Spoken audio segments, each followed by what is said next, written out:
வணக்கம் நேயர்களே. பார்த்தேன், ரசித்தேன், படித்தேனுக்கு உங்களை அன்புடன் வரவேற்பது சுதா ஆழ்வான்.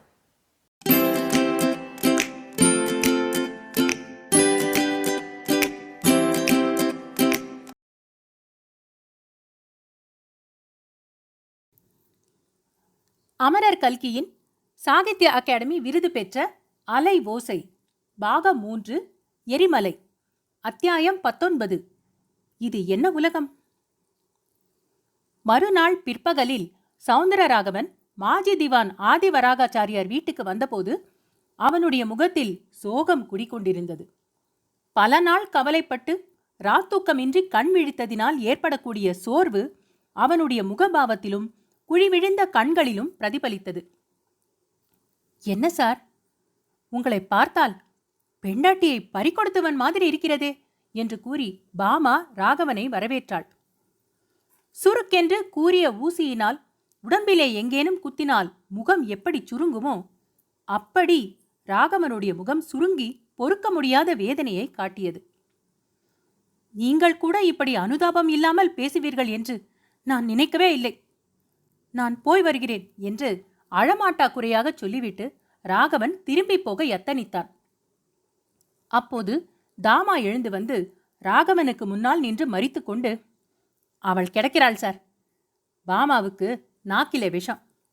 எல்லாரையும் விரட்டி அடிப்பதுதான் அவளுடைய வேலை.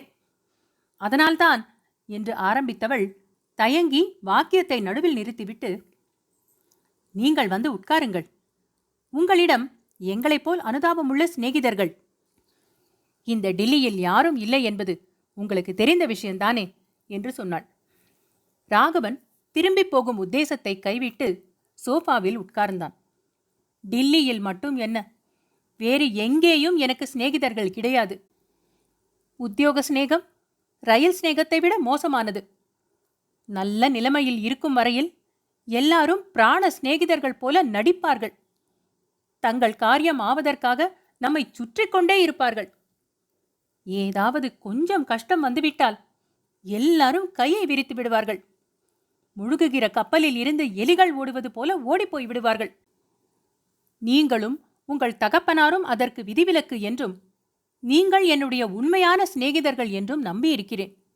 நல்லதோ கெட்டதோ உங்கள் தகப்பனாரிடம் சொல்லி யோசனை கேட்டால் மனது நிம்மதி அடைகிறது. இப்போது அப்பா எங்கே என்றான். அப்பாவின் சிநேகிதர் பாங்கர் கஜான்ஜியாவை உங்களுக்கு தெரியும் அல்லவா?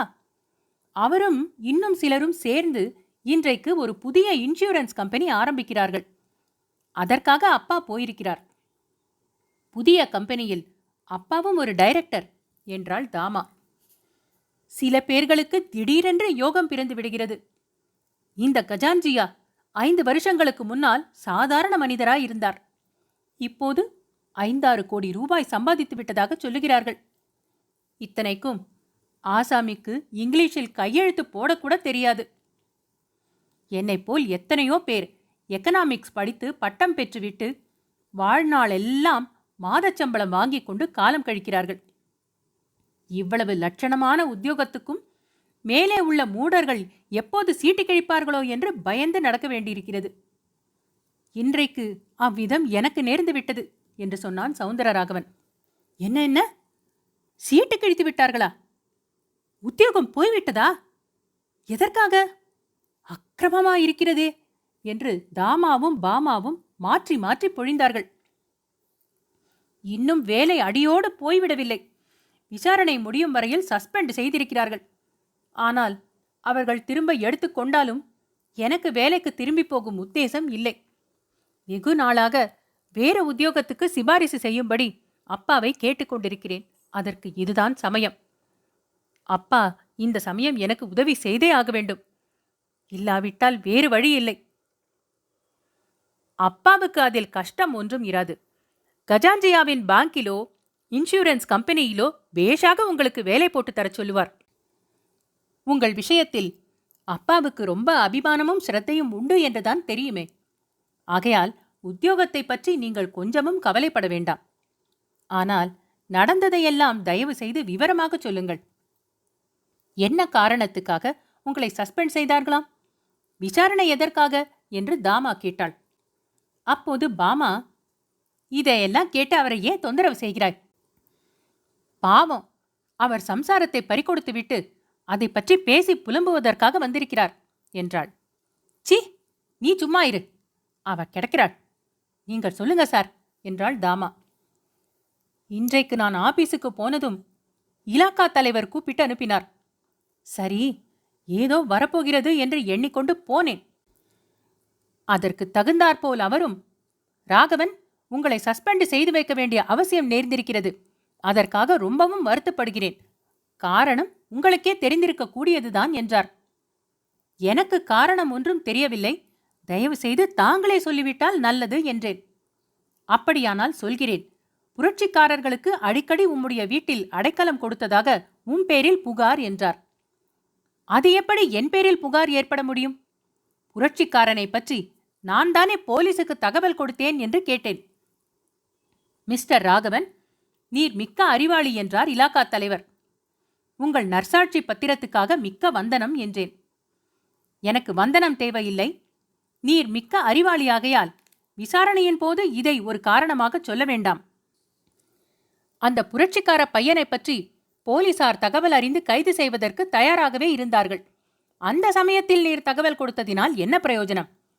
தப்பித்துக் கொள்வதற்காக கடைசி நேரத்தில் தகவல் கொடுத்ததாகவே ஏற்படும் என்றார். இதை கேட்டு நான் திகைத்து போனேன். முதலில் இன்னது சொல்வதென்று தெரியவில்லை. கார்டினல் உல்சி மரண தண்டனைக்கு ஆளான போது சொன்னது நினைவு வந்தது. என்னுடைய அரசருக்கு நான் செய்த சேவை என் ஆண்டவனுக்கு செய்திருந்தால் இந்த கதியை அடைந்திருக்க மாட்டேன் என்று உல்சி சொன்ன வாக்கியத்தை நானும் சொன்னேன். உம்முடைய அரசருக்கு நீர் உண்மையாகச் சேவை செய்யவில்லை என்பதுதான் உன் பேரில் புகார், தெரிகிறதா? சர்க்கார் உத்தியோகஸ்தர்கள், அதிலும் புதுடெல்லி செக்ரட்டேரியட்டில் வேலை பார்ப்பவர்கள் சீசருடைய மனைவியைப் போல சந்தேகத்துக்கு இடம் கொடாதவர்களாக இருக்க வேண்டும். இது யுத்த காலம் என்பது உமக்கு நினைவில் இருக்கிறதல்லவா? யுத்தத்திலும் மிக நெருக்கடியான கட்டத்தில் இருக்கிறோம். இதை உத்தேசித்துதான் இத்தனை காலமும் இல்லாத வழக்கமாக ஒரு இராணுவ தளபதியை இந்தியாவின் வைஸ்ராய் ஆக்கியிருக்கிறார்கள். தளபதி வேவல் இந்தியாவின் வைஸ்ராயாக வந்ததைக் கொண்டு யுத்த நிலைமையின் நெருக்கடியை நீர் ஊகிக்கலாமே என்றார். அதற்கு நான், ஆம், பேஷாக ஊகிக்கலாம். இந்த வேவல் எங்கேயாவது எந்த யுத்த களத்திலாவது இருந்தால் கட்டாயம் கோட்டை விட்டு விடுவார் என்றுதானே அவரை பிடித்து வைஸ்ராயாக போட்டிருக்கிறார்கள் என்றேன். ஆபீசர் சிரித்துவிட்டு, இந்த அபிப்பிராயத்தை நாளைக்கு விசாரணை நடக்கும்போது சொல்லலாம், இப்போது போய் வாரும் என்றார். என் பேரில் என்ன குற்றம், என்ன சந்தேகம், அதை சொல்லவில்லையே என்று கேட்டேன். நான் ஒரு குறிப்பு வேண்டுமானால் கொடுக்கிறேன். கைது செய்யப்பட்டவனிடம் உம்முடைய கைத்துப்பாக்கி இருந்தது சந்தேகத்துக்கு ஒரு காரணம் என்றார். கைத்துப்பாக்கியை அவன் திருடியிருக்கலாம் அல்லவா என்று கேட்டேன். திருடி இருக்கலாம், ஆனால் அதற்கு ருசு வேண்டும். சந்தேகத்துக்கு இன்னொரு காரணம், உம்முடைய மனைவி திடீரென்று நேற்று ராத்திரி காணாமற் போனது என்று ஆபீசர் சொன்னதும் எனக்கு தூக்கி வாரி போட்டுவிட்டது. என் மனைவி காணாமற் போனதற்கும் நான் பேசும் விஷயத்துக்கும் என்ன சம்பந்தம் என்று கேட்டேன். அதற்கு ஆபீசர் சொன்ன பதிலை கேட்டதும் என்னுடைய கவலைகள், கஷ்டங்கள் எல்லாவற்றையும் மறந்துவிட்டேன். குபீர் என்று சிரித்து விட்டேன். அதை நினைத்தால் இப்போது கூட எனக்கு சிரிப்பு வருகிறது என்று சொல்லிவிட்டு ராகவன் முகத்தில் அசடு வழிய பலவீனமான சிரிப்பு ஒன்று சிரித்தான். அப்படி சிரிக்கும்படியாக உங்களுடைய இலாக்கா தலைவர் என்னதான் சொன்னார்? சர்க்கார் உத்தியோகஸ்தர்களிலே அவ்வளவு நகைச்சுவை உடையவர்கள் கூட இருக்கிறார்களா என்று பாமா கேட்டாள். அவர் அப்படி நகைச்சுவை உடையவர் அல்ல. ஹாஸ்ய உணர்ச்சியுடனும் பேசவில்லை. ஆனால் அவர் சொன்னது அவ்வளவு விசித்திர விஷயமாயிருந்தபடியால் தான் சிரித்தேன். சீதாவும் ஒரு புரட்சிக்காரியாம். அவளும் சூர்யாவும் சதி செய்து சட்டவிரோதமான பல காரியம் செய்து வந்தார்களாம். இந்திய துருப்புகளின் போக்குவரவை பற்றி ரகசிய ரேடியோ மூலம் சத்துரு தேசங்களுக்கு தகவல் கொடுத்து வந்தார்களாம். நானும் அவர்களுக்கு உடந்தையாம். போலீசுக்கு தகவல் சொல்வது போல சொல்லிவிட்டு அவர்களுக்கும் எச்சரிக்கை செய்து தப்பித்துக் கொள்ளும்படி செய்துவிட்டேனாம். சீதா மட்டும் எங்கேயோ போய் பதுங்கிக் கொண்டிருக்கிறாளாம். எப்படி இருக்கிறது கதை? கதைக்கு என்ன, நன்றாய்த்தான் இருக்கிறது. ஒரு நாள் திடீரென்று போலீசார் இந்த வீட்டுக்கு வந்து சோதனை போட்டாலும் போடுவார்கள். சீதா இங்கே ஒளிந்து கொண்டிருக்கிறாளோ என்று பார்ப்பதற்கு. என்ன மூடத்தனம்! புதுடில்லி போலீசார் எதை வேணுமானாலும் நம்பிவிடுவார்கள் போல் இருக்கிறது. சொல்லுகிறவர்கள் பக்குவமாய் சொன்னால் கேட்பவர்கள் நம்புவதற்கு என்ன? ஏற்கனவே போலீசார் வெறும் வாயை மெல்லுகிறவர்கள். அவர்களுக்கு ஒரு பிடி அவலும் கிடைத்துவிட்டால்? பாமா, மறுபடி ஏதோ மர்மமாக பேசுகிறீர்களே. பக்குவமாக யார் என்னத்தை சொல்லியிருக்க முடியும் என்று ராகவன் கேட்டான். ராகவன், இது விஷயமாக உங்களுக்கு ஒன்றுமே சந்தேகமே உதிக்கவில்லையா? உங்கள் மனைவியையும் அந்த வாலிபனையும் பற்றி போலீசுக்கு யாராவது உளவு சொல்லி இருக்க வேணும் என்று தோன்றவில்லையா? நீங்களும் அவர்களுக்கு உடந்தை என்று கூட சொல்லியிருக்க வேணும். இல்லாத வரையில் உங்கள் பேரில் இவ்வளவு சந்தேகப்பட்டு நடவடிக்கை எடுத்திருக்க மாட்டார்கள். கடவுளே, இப்படியும் இருக்க முடியுமா? யார் அந்த மாதிரி பொய் உளவு கொடுத்திருப்பார்கள்? நேற்று மாலை நடந்த டின்னர் பார்ட்டியில் யாரோடு கூடி கூடி பேசிக் கொண்டிருந்தீர்கள்? அவளா இருக்கலாம் அல்லவா? உங்களுடைய குடும்பத்தின் அந்தரங்க விவகாரங்கள் வேறு யாருக்கு தெரியும்? வேறு யார் அப்படி நம்பிக்கை ஏற்படும்படி சொல்லியிருக்க முடியும்? தாரிணியையா சொல்லுகிறீர்கள்? அழகாயிருக்கிறது. முந்தா நாள் அவளை புரட்சிக்காரி என்றீர்கள். இன்றைக்கு அவள் எங்களை பற்றி உளவு சொல்லியிருப்பாள் என்கிறீர்கள். இது என்ன வேடிக்கை? வேடிக்கை ஒன்றுமில்லை. உங்கள் ஆபீசர் சொன்னது போல் நீங்கள் அறிவாளிதான். ஆனால் சிற்சில விஷயங்களில் நீங்கள் பச்சை குழந்தை போல் உலகமே தெரியாதவராய் இருக்கிறீர்கள். நான் முந்தா நாள் சொன்னதற்கும் இன்று சொல்வதற்கும் வித்தியாசம் ஒன்றும் இல்லை. புரட்சிக்காரர்களுக்கு மத்தியில் தாரிணி புரட்சிக்காரிதான். அப்படி நடித்தால்தானே புரட்சி இயக்கத்தை பற்றிய உளவுகளை சேகரித்து சர்க்காருக்கு சொல்ல முடியும். தாரிணியை சர்க்காருக்காக ஒற்றுவேலை செய்கிறவள் என்றும் பொய்க்குற்றம் சாட்டுகிறவள் என்றுமா சொல்லுகிறீர்கள்? ஐயோ, இது என்ன உலகம்! இப்படி ராகவனுடைய வாய் சொல்லிக் கொண்டிருக்கும் போதே அவனுடைய மனம் தாரிணியை பற்றிய உண்மை அப்படி இருந்தாலும் இருக்கலாமே என்று எண்ணியது. இல்லாவிட்டால் அவ்வளவு பெரிய சர்க்கார் பதவியில் உள்ளவர்களிடம் அவளுக்கு எப்படி அத்தனை செல்வாக்கு இருக்க முடியும்? அவர்களுடன் அவ்வளவு சர்வசுலபமாக எப்படி கலந்து பழக முடியும் என்றும் ஐயங்கள் உதித்தன. இது என்ன உலகம் என்ற ராகவனுடைய கேள்விக்கு பதிலாக பாமா, இது மிக மோசமான உலகம். பொய்யும் சூதும் மோசமும் தந்திரமும் நிறைந்த உலகம். இந்த உலகத்தில் உங்களைப் போன்ற சாதுக்கள் சிலரும் இருக்கிறார்கள். போகட்டும், தங்கள் மனைவியின் விஷயம் என்னதான் ஆயிற்று? அதை பற்றி ஏதாவது தகவல் தெரிந்ததா? ஒன்றும் தெரியவில்லை. இதில் ஒரு துயரகரமான தமாஷ் சேர்ந்திருக்கிறது. நேற்று ராத்திரி நான் உங்களிடம் கூட சொன்னேனே, இனிமேல் என் வாழ்க்கையையே புதிய முறையில் தொடங்குவது என்றும் சீதாவுடன் மனம் ஒத்த இல்லறம் நடத்துவது என்றும் தீர்மானித்திருந்தேன். அவ்விதம் தீர்மானித்துக் கொண்டு வீட்டுக்கு போய் பார்த்தால் அவளை காணவே காணும். இதற்கு என்ன சொல்வது என்றான் சௌந்தரராகவன். அற்ப மானிடர்களாகிய நம்முடைய உத்தேசத்துக்கெல்லாம் மேலாக விதி என்று ஒன்று இருக்கிறதல்லவா? அந்த விதி ஜெயித்து விட்டது என்றாள் தாமா. நான் அப்படி விதியின் மேல் பழியை போட மாட்டேன். சாதுவாகிய சௌந்தரராகவனின் நல்ல உத்தேசத்தை ஒரு பெண்ணின் துர்மதி ஜெயித்துவிட்டது என்று சொல்வேன் என்றாள் பாமா. நீ கொஞ்சம் வாயை மூடிக்கொண்டிரு, தெரிகிறதா என்று பாமா அதட்டிவிட்டு, ஏன் சார், சீதாவை பற்றி ஒன்றுமே தகவல் இல்லை என்றா சொல்கிறீர்கள்? கைது செய்யப்பட்ட சூர்யாவிடமிருந்து விவரம் ஒன்றும் கிடைக்கவில்லையா? போலீஸ் இன்ஸ்பெக்டர் உங்களுக்கு தெரிந்த சிநேகிதராயிற்றே என்று கேட்டாள். தெரிந்த சிநேகிதர்தான். முன்னொரு சமயம் எனக்கு பெரிய உதவி செய்திருக்கிறார். இப்போதும் அவரையே நம்பிக்கொண்டிருக்கிறேன். இந்த ஊரிலே சூர்யாவின் விசாரணை பகிரங்கமாக நடந்தால் என் மானம் போய்விடும். நாகபுரிக்கு அனுப்பிவிடுங்கள் என்று கேட்டதற்கு ஒப்புக்கொண்டிருக்கிறார். என் பேரில் அந்தரங்க விசாரணை நடந்தால் என் பக்கம் பேசுவதாகவும் சொல்லியிருக்கிறார். ஆனால் சீதாவை பற்றி ஒன்றும் அவரால் இதுவரை கண்டுபிடிக்க முடியவில்லை.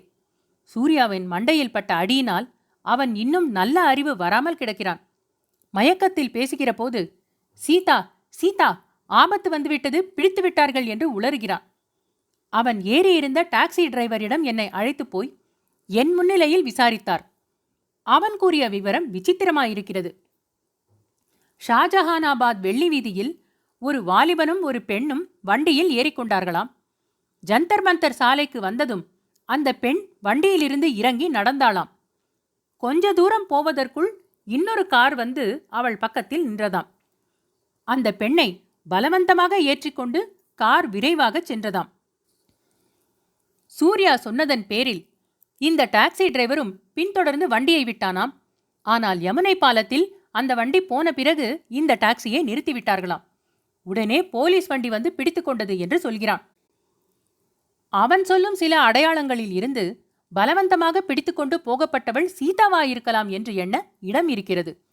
ஆனால் இந்த புதுடில்லியில் 1943ஆம் வருஷத்தில் இப்படியெல்லாம் நடக்குமா என்று எண்ணும்போது நம்பிக்கைப்படவில்லை. மேலும் சீதாவை அப்படி யார் எதற்காக பிடித்துக்கொண்டு போக வேண்டும்? இதையெல்லாம் நினைக்க நினைக்க தலை சுற்றுகிறது என்றான் ராகவன். ஆமா, முன்னால் போன வண்டியை பற்றி தகவல் கண்டுபிடிக்க போலீசார் முயற்சி எதுவும் செய்யவில்லையா என்று பாமா கேட்டாள். செய்தார்கள். நாலாபுறமும் தந்தி கொடுத்து டெலிபோன் செய்து குறிப்பிட்ட வண்டி வந்தால் நிறுத்தும்படி சொல்லியிருந்தார்கள். டாக்ஸி டிரைவர் முன்னால் சென்ற காரின் நம்பர் கொடுத்திருந்தான். அந்த கார் இங்கிருந்து 100வது மைலில் தடுத்து நிறுத்தப்பட்டது. ஆனால் அதில் பெண் ஒருவரும் இல்லை என்று தகவல் வந்திருக்கிறது. போலீஸ் இன்ஸ்பெக்டர் இன்று காலையில் என்னை டெலிபோனில் கூப்பிட்டு சொன்னார். ஆகவே உங்கள் மனைவி சீதா போனவள்தான். மிஸ்டர் ராகவன், உங்களுக்கு என் மனமார்ந்த அனுதாபம் என்றாள் பாமா. எனக்கு இவரிடம் கொஞ்சம் கூட அனுதாபம் இல்லை. ஊரெல்லாம் பேசிக் கொண்டிருந்த விஷயத்தை இவர் அறிந்து கொள்ளாமல் கண்கள் திறந்திருந்தும் குருடராயிருந்தார் அல்லவா? இவருக்கு இது நன்றாய் வேண்டும் என்றாள் தாமா. எது விஷயத்தில் நான் குருடனாய் போனேன்? ஊரெல்லாம் என்ன பேசிக்கொண்டார்கள் என்று கேட்டான் ராகவன். அதை வேறு விண்டு சொல்ல வேண்டுமா? நீங்கள் சீதாவை இத்தனை நாள் வீட்டில் வைத்துக் கொண்டிருந்ததே பிசகு என்று சொன்னார்கள். இப்போது அவள் ஒரே அடியாக தொலைந்து போய்விட்டாள். அதற்காக வருத்தப்படுவானேன்? உண்மையில் சந்தோஷப்பட வேண்டும். தாமா எதை குறிப்பிடுகிறாள் என்பதை ராகவன் தெரிந்து கொண்டு சற்று நேரம் தலை குனிந்து மௌனமாக இருந்தான். எப்படியோ என் வாழ்க்கை பாழாகிவிட்டது. இத்தனை நாள் ஆபீஸ் வேலை இருந்தது, அதுவும் போய்விட்டது. இனிமேல் வாழ்க்கையில் என்ன இருக்கிறது? ஏன் இல்லை? மதராஸில் அழகான சமர்த்து குழந்தை இருக்கிறது. குழந்தையை அழைத்து வைத்துக்கொண்டு நீங்கள் நிம்மதியாக இருப்பதை யார் தடுப்பார்கள்? ராகவனுடைய கண்களில் நீர் ததும்பியது. குழந்தையை அழைத்து வந்தால் முதலில் அம்மா எங்கே என்று கேட்பாளே, அதற்கு நான் என்ன சொல்வது? மேலும் குழந்தையை அழைத்து வந்தால் யார் பார்த்து கொள்வார்கள் என்றான். அதில் என்ன கஷ்டம்? குழந்தையை அழைத்து வருவதற்குள்ளே வீட்டில் இன்னொரு தாயாரை தயார் செய்துவிட வேண்டும். வீட்டுக்கு எஜமானியாச்சு, குழந்தைக்கு தாயாராச்சு. வேலையை பற்றி கவலையும் வேண்டியதில்லை. இந்த வேலை போய்விட்டால் அப்பா கட்டாயம் இதைவிட பெரிய சம்பளம் உள்ள உத்தியோகம் வாங்கித் தருவார். ராகவன் வீட்டுக்கு திரும்பிச் சென்றபோது இன்னொரு தாயார் தயாரிப்பது பற்றி தாமா சொன்னதின் கருத்து என்னவாயிருக்கும் என்று யோசித்துக் கொண்டே போனான். ஒருவாறு புரிந்தது. ஆனால் அவனுடைய மனம் அதை பற்றி நினைக்கவும் இடம் கொடுக்கவில்லை. வீட்டை அடைந்ததும் வேலைக்காரர்கள் முகங்களில் சோகக்கலையுடன் நிற்பதை பார்க்கச் சகியாமல் உள்ளே போனான். ஒவ்வொரு அறையாக வளைய வந்தான். அங்குமிங்கும் நடமாடினான். ஒவ்வொரு அறையும், ஒவ்வொரு மூலையும், ஒவ்வொரு சாமானும், படமும் சீதாவின் ஞாபகத்தை கொண்டு வந்தன. அந்த வீட்டுக்கு வந்த புதிதில் அன்பும் அருமையுமாக வாழ்ந்த நாட்களின் சம்பவங்கள் ஞாபகம் வந்து அவன் உள்ளத்தை உருக்கின. பிற்காலத்தில் அவர்களுக்குள் நடந்த சண்டைகளும் நினைவு வந்தன. சண்டைகளை நினைத்த போதெல்லாம் குற்றம் தன் பேரில்தான் என்று அவனுக்கு தோன்றியது. ஆனால் இனி பச்சாதாபப்பட்டு என்ன பிரயோஜனம்? போனவள் இனி திரும்பி வரப்போகிறாளா?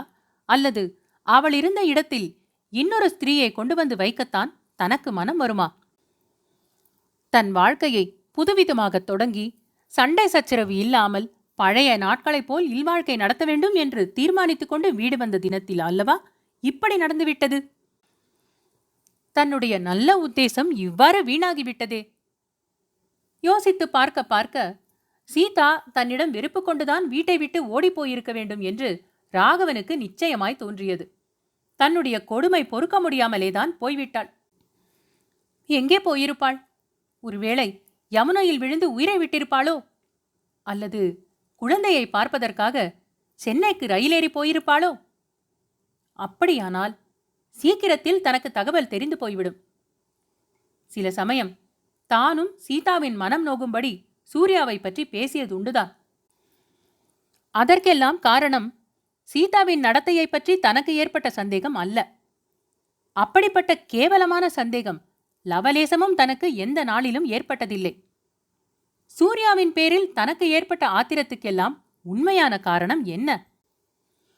அவனை பற்றி போலீசுக்கு தகவல் கொடுக்கும்படியாக அவ்வளவு நீச்சத்தனமான காரியம் தான் செய்ய புகுந்ததின் உண்மையான காரியம் என்ன? தன்னுடைய இருதய அந்தரங்கத்தை நன்கு சோதனை செய்து பார்த்து ராகவன் அந்த உண்மையை கண்டுபிடித்தான். தாரிணிக்கும் சூர்யாவுக்கும் ஏற்பட்டிருந்த சிநேகம்தான் தன்னுடைய ஆத்திரத்துக்கெல்லாம் காரணம். அதனால் ஏற்பட்ட குரோதத்தை சீதாவின் பேரில் காட்டி அவளுடைய வாழ்க்கையை நரகமாக செய்ததினாலேயே இந்த விபத்துக்கு தான் ஆளாக நேர்ந்தது. முதல் நாள் மாலையில் நடந்த பார்ட்டியில் தாரிணி தன்னை கெஞ்சி வேண்டிக் கொண்டது எல்லாம் ஞாபகம் வந்தது. சீதாவை மதராஸில் கொண்டு போய்விட்டு பம்பாய்க்கு வரும்படியும் வந்தால் தன் பிறப்பை குறித்த ஓர் அந்தரங்கத்தை வெளியிடுவதாகவும் தாரிணி சொன்னாள். அந்த ரகசியம் என்னவாயிருக்கும்? தாமாவும் பாமாவும் தாரிணியை சர்க்காரின் உளவுக்காரி என்று சொன்னது சுத்த அபத்தம். அது ஒரு நாளும் உண்மையாயிராது. அந்த சகோதரிகள் வெகு பொல்லாதவர்கள். யார் பேரிலாவது குறை சொல்லுவதுதான் அவர்களுடைய தொழில். அவர்களுடைய சகவாசம் உதவவே உதவாது. இந்த சமயத்தில் தனக்கு ஆறுதல் சொல்லக்கூடியவளும் உதவி செய்யக்கூடியவளும் தாரிணிதான். தாரிணியை எப்படியாவது சந்தித்து அவளிடம் ஆலோசனை கேட்க வேண்டும். சீதா போய்விட்டதை பற்றி அவளிடம் உடனே சொல்லிவிட வேண்டும். இன்னும் 2 நாள் நேற்றைக்கு பார்ட்டி கொடுத்த உத்தியோகஸ்தர் வீட்டிலே இருப்பேன் என்று சொன்னாள் அல்லவா? அங்கே அவளை கூப்பிட்டு பார்க்கலாம். டெலிபோனை எடுத்து ராகவன் விசாரித்தான். மேற்படி உத்தியோகஸ்தர் வீட்டில் தாரிணி இல்லை என்று பதில் வந்தது. அந்த நிமிஷத்தில் ராகவனுக்கு தன்னுடைய வருங்கால வாழ்க்கை எல்லாம் சூன்யமாக தோன்றியது. அத்தியாயம் 19 இது என்ன உலகம் நிறைவுற்றது. அன்பான நேயர்களே, இது போன்ற மேலும் சுவையான கதைகள் மற்றும் கட்டுரைகள் கேட்க பார்த்தேன், ரசித்தேன், படித்தேன் எங்கள் சேனலுக்கு சப்ஸ்கிரைப் செய்யுங்கள். பொன்னியின் செல்வன், சிவகாமியின் சபதம், பார்த்திபன் கனவு போன்றவை பிளேலிஸ்டுகளாக வரிசைப்படுத்தப்பட்டிருக்கின்றன. ஏனைய பிற கதைகளையும் நீங்கள் கேட்டு மகிழலாம். தமிழ் கதைகள் கேட்க ஆர்வம் உள்ள உங்கள் குடும்பத்தார் மற்றும் நண்பர்களிடம் பகிருங்கள். மிக்க நன்றி.